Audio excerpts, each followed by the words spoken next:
بسم الله الرحمن الرحیم. ګرانو کتونکو د سوشل میډیا ملګرو نور مختلف ځایونو کې زما کلیګس پاتې شوي دي، ټولو ته زما دا اپیل دی چې په سوشل میډیا باندې یو خبر زما متعلق چلیږي چې یاره کرونا ټیسټ چې کوم دی پازیټیو راغلی دی او ډېر داسې کریټیکل حالت دی. یاره دا خو تقریبا د 7-8 ورځو مخکینۍ خبره ده. ما ته معمولي غوندې الرجي شوې وه. هغه ټیسټ په هغه ټایم کې په ټیکنیکل ګراوند باندې ما ته MSM ویل چې پازیټیو راغلی، بیا موږ بل ټیسټ وکړو هغه نیګیټیو راغلی دی. زه دا ډیوټي کوم زموږ افس ته خوا ته وینئ تاسو، دا خوا ته زما رهایش دی. دا اوس هم د جمعې لمونځ وکړو، تاسو وینئ زما په رنګ کې زما په نور ګاکې کې څه داسې معمولي چینج نه.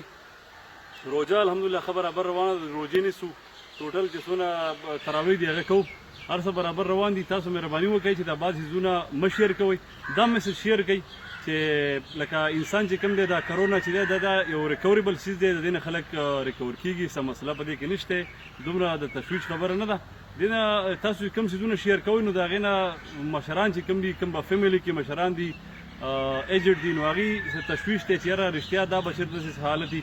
زه خو الرډي دا تاسو وینئ خپله ډیوټیانې بالکل برابر زما روانې دي، ټیک ټاک یم، ښه خوشحاله یم، تندرست یم، او په روژه کې زما خیال دی چې زه څونه تازه یم له دې نور سړی نشي تازه کېدی. ډېر زیاته مهرباني.